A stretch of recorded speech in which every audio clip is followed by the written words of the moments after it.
Big Ten Commissioner Tony Petitti is sticking up for Michigan and standing up to the NCAA regarding further punishment for the Connor Stallion Spygate scandal. We look at what he actually said. Plus, Big Ten Media Days are finally here. Locked On Big Ten starts right now.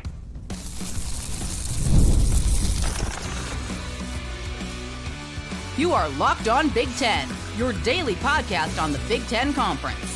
Part of the Locked On Podcast Network, your team every day.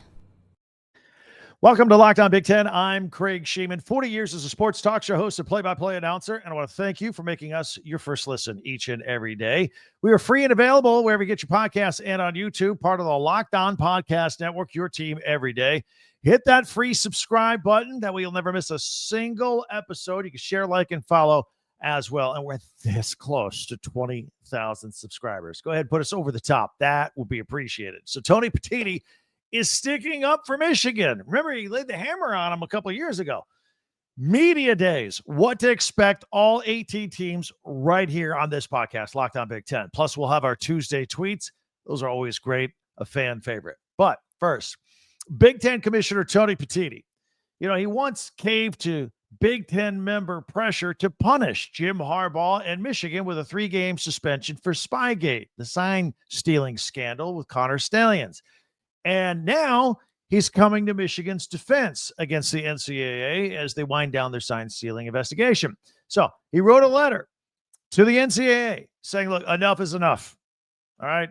I already gave him a 3-game suspension back in the day with Jim Harbaugh in 2023. Let's let the 2-game self-imposed suspension on Sherrone this season. Let's have it be the end. All right. We all want to move on. That's it. Enough is enough. This letter was read at the NCAA Infractions Committee hearing in June. Petitti couldn't make it that day. So that was the hearing where Michigan and the NCAA followed up, got together, talked about that notice of allegations that came out a few months earlier. And we discussed it at length here on this podcast here on Locked On Big Ten. And it wasn't all about Spygate. There were 11 rules violations that were alleged to have taken place by Michigan, according to the NCAA. 6 of them were considered serious level 1 infractions. Some of them involved Connor Stallion's Spygate scandal, while others involved other recruiting issues. At the center of this investigation, however, were 52 deleted text messages between Spygate mastermind Connor Stallions and staffer Connor Stallions, and then offensive coordinator and now head coach Sherrone. Those messages were all deleted by Sherrone the day of the Spygate story in October of 2023. As soon as the story hit the public, boom, delete, all gone. And Michigan, of course, went on to have an undefeated national championship season. Along the way, though, those messages were discovered. I don't understand techie stuff, but they were able to undelete them. The NCAA has had them as part of their investigation. Sherrone has gone on the record and says, I gladly await to hear what the NCAA says about those. There's no there. I don't know about that. So the messages were they were retrieved, they were reviewed, part of the investigation. To this day, you and I do not know what was in those we do not know the context, the content of those messages. And I think that's the big deal. I think that's the whole smoking gun in this whole thing. I think this is the focal point of the NCAA investigation and whether they bring the hammer down on the Michigan program. There had to be something in those messages because Michigan and Sherrone decided to serve a self-imposed 2-game suspension for this upcoming season. It's going to be weeks 3 and 4 of the season in an attempt to appease the NCAA for something. That's why I think there's something there. To this day, the NCAA has not issued a final ruling of punishment on this matter. Now, anytime there's an NCAA hearing after notice of allegations in the past, they were supposed to get their punishment or whatever their final decision was out 45 days later. Well, we are at the 45-day threshold right now, just as we start Big Ten Media Days. and everybody gathering in Las Vegas and getting ready for the start of the season. Or the NCAA could drag this on for more weeks, possibly into the season. I don't think that move does anybody any good. Good, bad, or indifferent, they need to come up with a decision right now before we get going into the start of the season. It's not fair to everybody else who wasn't involved in all this. So what was in that letter that Petitti sent, by the way? Well, reportedly, he urged against any further punishments whatsoever. He told the NCAA the 3-gamer on Harbaugh and this upcoming 2-game suspension on Moore, that's enough. That's enough. And, the NCAA does not have to listen to Tony Petitti. He's just kind of like, that friend of the family you had write your recommendation letter for a job or to get into college one day. That's all this is. It's the commissioner with the recommendation letter. Don't punish Michigan anymore. The NCAA can ignore him. They could come down with a hammer. They could hit more for more than the 2-game suspension. They could say, look, man, you're a multi-time offender. Remember, we suspended you for a game back in 2023 for recruiting violations. They could say a multi-time offender. This is serious, even more serious. They could have Michigan vacate wins, although I don't think they will. They could implement a postseason ban. I mean, how bad does this have to be before we get there? There could be more suspensions. They may say, look, 2 games are not enough. We want 4. Maybe we want a year show cause and you're done for the year. There could be monetary fines. These are all the different things possibly that the NCAA could do here. Again, I think this is going to come down to the content of whatever was in those text messages between Connor Stalions and Sherrone Moore while Stalions was running his scouting scheme, if you will. So a lot of things I just mentioned are worst case scenario. And I think it's because of that. That is why Tony Petitti had to jump in at this time and try and massage the situation, because Michigan is arguably the Big Ten's most marketable school. And he wants all this behind him. It's been going on for a couple of years now. They're ready to move forward. They're ready to dominate college football. They're ready to have another successful season. They're ready to attempt a 3rd straight national champion for the Big Ten. Each year that goes by, we're a year closer to future TV contract negotiations, and we got to have a full field ready to go, nice and strong. That includes Michigan. That's how Tony Petitti has to look at all this. So everybody here seems to be saying enough is enough, except the NCAA and except Buckeyes fans. Buckeyes fans, I hear from them every day. Oh, got to bring the hammer down on the cheaters. Got to, like, the 2-game suspension for Moore's not enough. The Jim Harbaugh stuff's not enough. The show cause for everybody, not enough. They want more. Buckeye fan wants more. I don't know where the NCAA is on this. So they're taking their sweet time on it. Again, I don't think that helps anybody. Of course, our comment section is open on this one. There's going to be a lot of comments on this. We're going to hear from the Buckeye haters. We're going to hear from Michigan fan that says there's nothing to see here. We're going to hear from Michigan fan that's mad that I'm even doing this story, even though it was a story. Hit me up on the comments. Always love that as well. Be sure to hit that subscribe button. Get us over 20,000 subscribers. We're this close. You could be the one. Just by clicking it, you can be the one that gets us over 20,000. We would appreciate that. But that way, you'll never miss a single episode of Locked On Big Ten. And we always ask you to share, follow, and like Locked On Big Ten. That helps us out as well. Don't forget to check out our website, talkbig10.com. That's the number 10, talkbig10.com. All of our podcasts go there. You can check them out. They're all chronological and also grouped by schools. It's very easy for you to go back and check out yesterday's podcast for a second listen in case you missed it. There are also links there. If you want to buy some Big Ten gear, your favorite school, Michigan, Ohio State shirts, Indiana hats, pennants for Wisconsin, whatever. They're all right there at talkbig10.com. So check that out. And in the meantime, we have a lot of work here we still want to do on this podcast. It is a big day. It is the beginning of Big Ten Media Days today. Tony Petitti, speaking of the devil, got his State of the Union lined up today, if you will. Some questions need to be answered about the preferred playoff format. And obviously the Michigan situation. A lot of other stuff is on his plate. that he can talk about to us. Plus, I'm going to run down every team and every coach because they're all going to talk over the next 3 days. I'm going to talk about the main issue that they will have to be addressing here in the media, with the media, and also as they get ready for the upcoming season. We're going to have a lot of fun with that, plus our Tuesday tweets. All that coming up right here on Locked On Big Ten.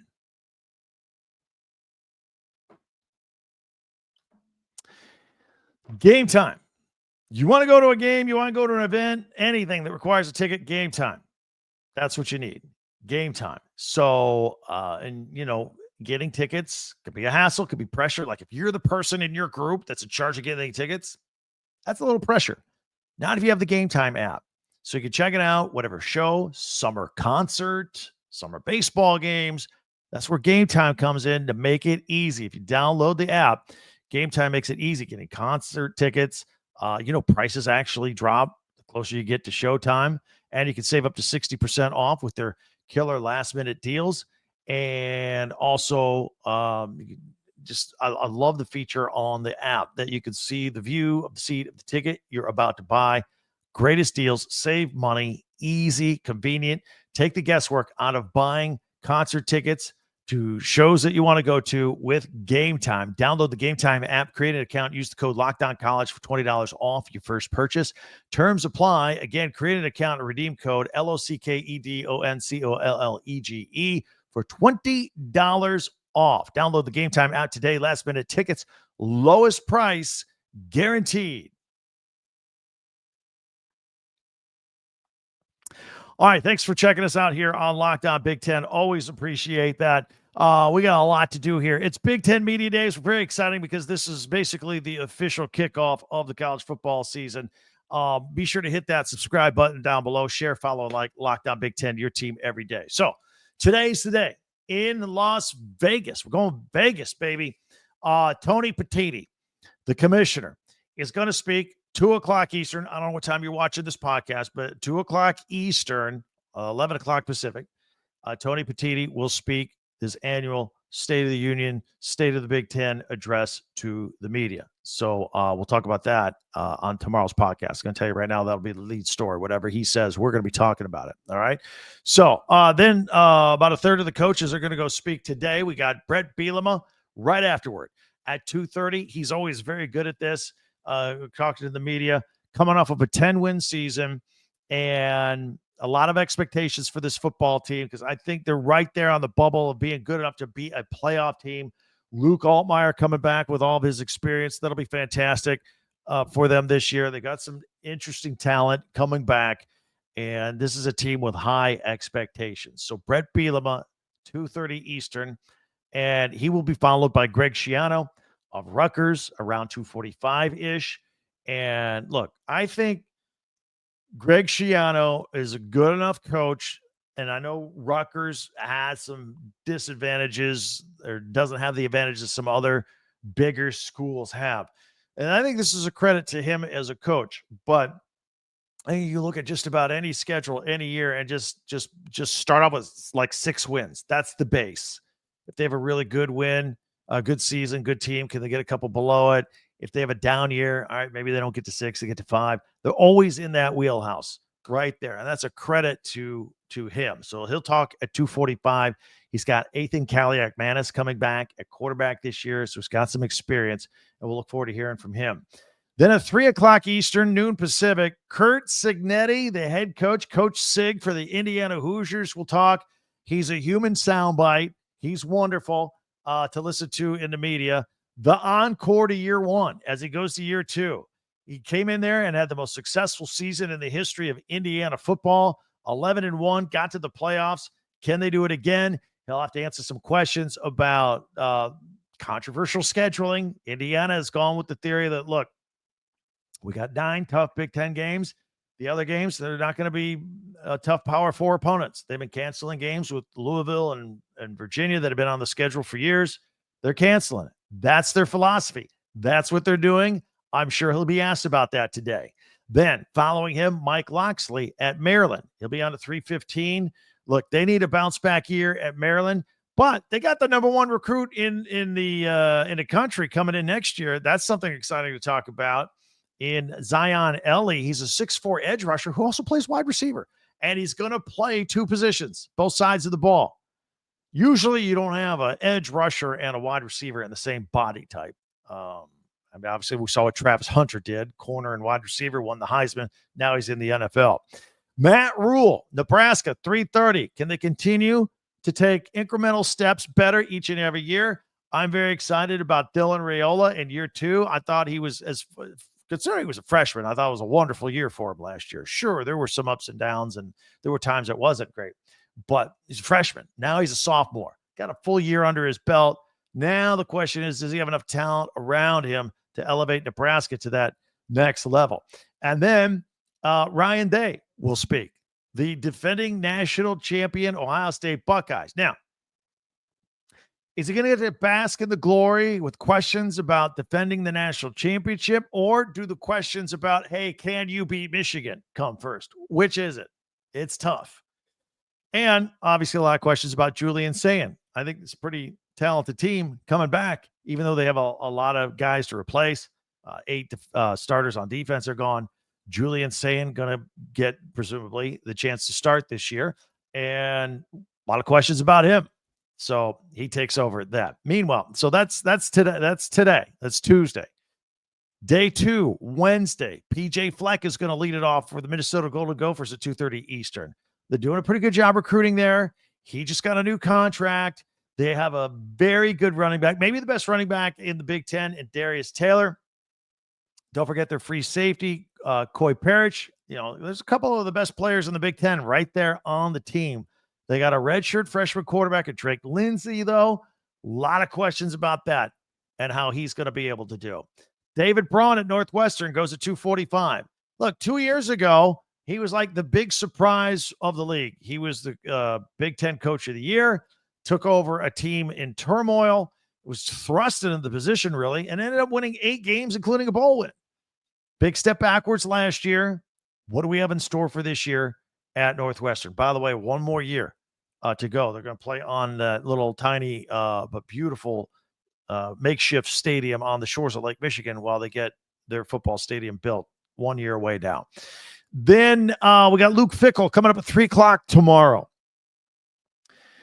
Year 3, disappointing first 2 years. Questions about that. Basically 500.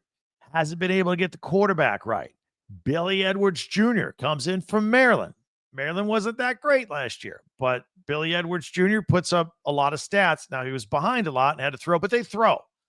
Loxley throws at Maryland. So we'll see if this could be the answer. Tyler Van Dyke did not work out last year. Braden Locke did not work out last year. They've got left corner Ricardo Hallman coming back, who's one of the best players of the Big Ten. And again, Luke Fickell, after 2 mediocre years, usually year 3 is kind of not hot seat, but it's kind of a pivotal year. And they know going into this, they got 7 ranked teams on the schedule, a brutal schedule at Alabama. They got Ohio State. They're at Michigan. They're at Oregon. They're at Indiana. They got a game against Illinois. I mean, it is tough. They may be better, and you may not have more wins this year. So that would continue a mediocre to downward trend. You're in year 3. Well, I think the administration likes being in the Luke Fickell business. I think they like him. I think they're still proud that they got him there. So they quietly gave him a contract extension here a couple of months ago. So that should take the heat off of him this year, but he better have results next year. A lot of questions like that coming. Also tomorrow, Dan Lanning, Oregon, gets to walk in there, Vegas Media Day, as the defending Big Ten champion after his first year in the league. That's pretty cool. They went undefeated. Big questions at quarterback. Dante Moore, how's he going to do? Bo Nix did well. Dylan Gabriel did well. Dante Moore going to go into a very quarterback-friendly offense. I also think they got a couple of the steals of the year in the transfer portal, and Dylan Thieneman out of the safety out of Purdue. 2 years ago, he was freshman of the year in the Big Ten with 6 interceptions. He's been their leading tackler for 2 years. And then they got Isaiah World, which is a great name for a left tackle because he looks like a planet. He's huge. He's like 6'8", he's 340 pounds. There's some talk of him going early in the first round of the NFL draft. He's transferring in from Nevada. Then there's Jed Fish for Washington at 3:30 tomorrow. Look, I take my hat off to him. 6-6 last year, having to replace 20 of 22 starters on his first year on the job. Damon Williams Jr. is going to be their quarterback. I think he's going to be the breakout player of the year for the Big Ten. I think Washington is a team to keep an eye on this year. They've got a great running back in Jonah Coleman. They've got a great wide receiver in Denzel Boston. Keep an eye on Washington this year. Should be some interesting questions from the media tomorrow. And then James Franklin at 3:45 tomorrow. How do you put this? He's got more pressure on him than anybody else to win it all. I mean, there's only 3 active coaches in all of college football that have won a national championship.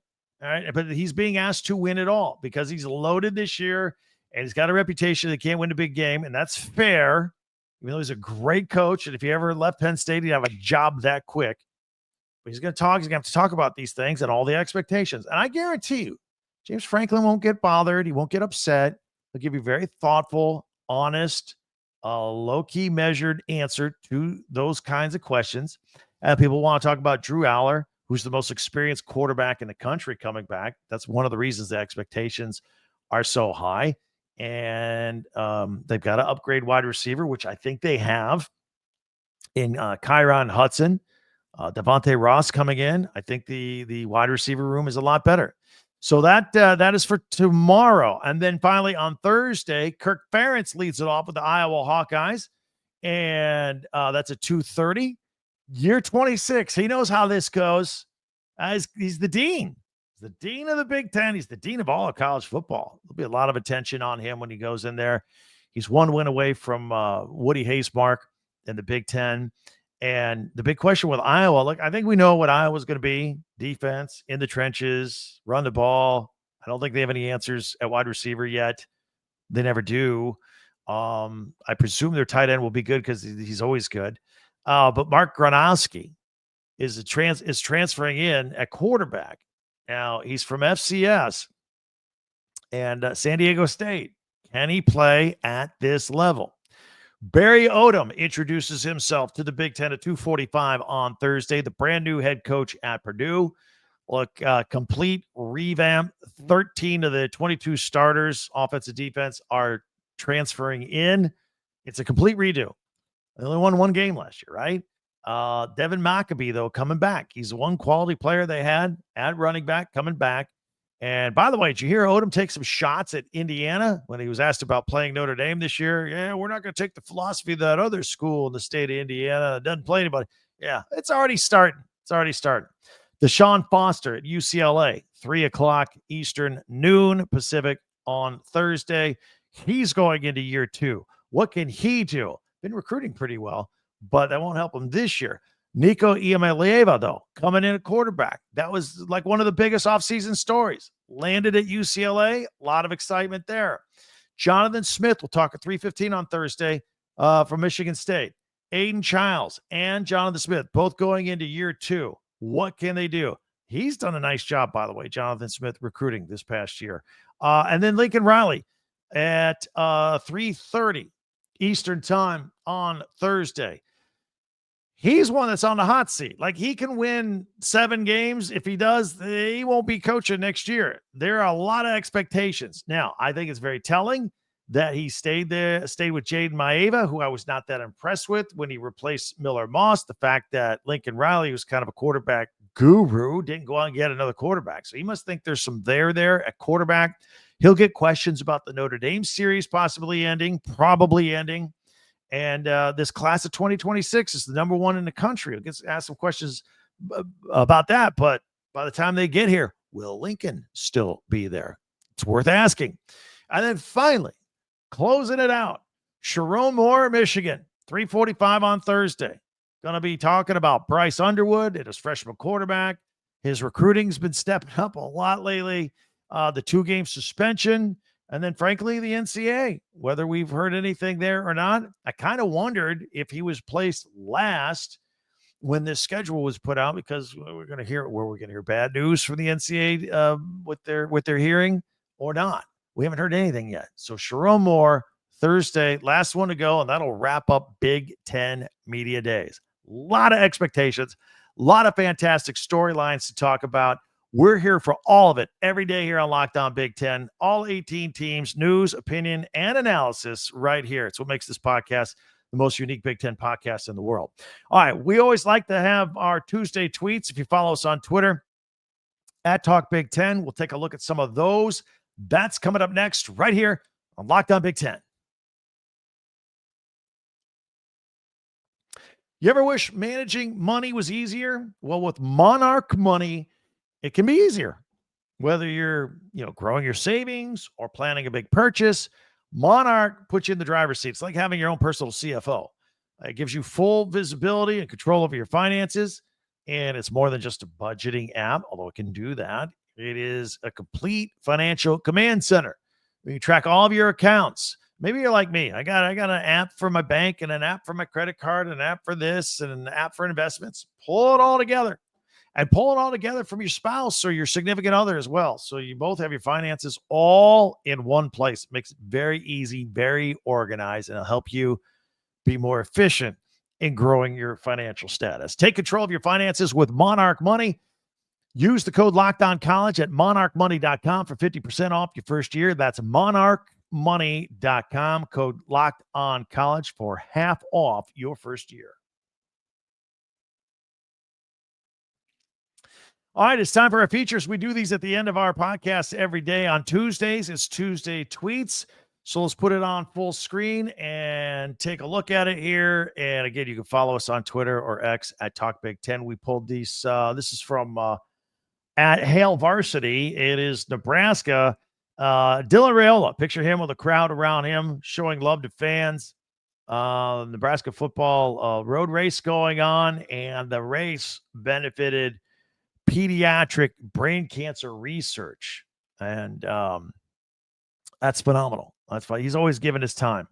In fact, here's some more from Hale Varsity. Hundreds of kids showing up for the first DYLAN Raiola youth football camp. So, helping to beat cancer on one day, got a youth football camp the next with some nice pictures of him involved in the kids. I think that is awesome. And again, I'm expecting a big year on the football field from DYLAN Raiola. Here's another one, Pick Six previews. Nebraska is a shot of them playing near the goal line and during a sold-out crowd, of course. Nebraska allowing 0 rushing touchdowns all season at Memorial Stadium. First time since 1939. I hadn't realized that until I came across this particular post.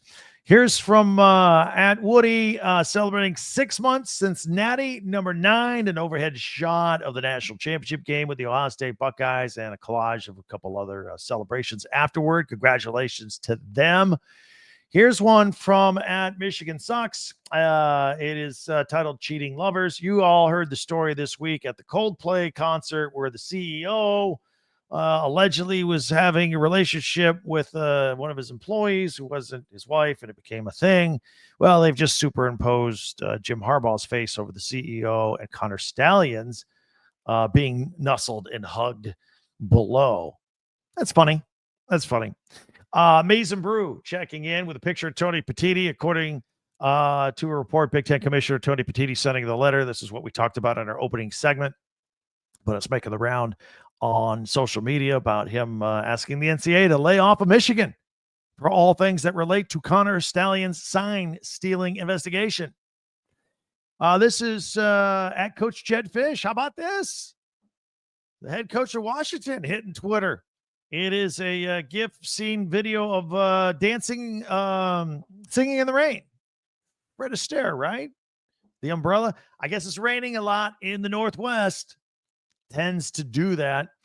Here is at Illinois football. It is Brett Bielema and 3 of his players arriving in Vegas. A nice outfit there by Brett Bielema. I like that. They're getting off the plane, getting ready for the Big Ten Media Days.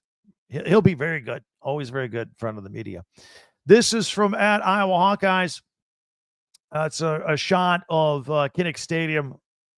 Absolutely sold out. And it says 6 weeks away from Iowa football. Yeah, inside of 6 weeks. We are all very excited and ready to go.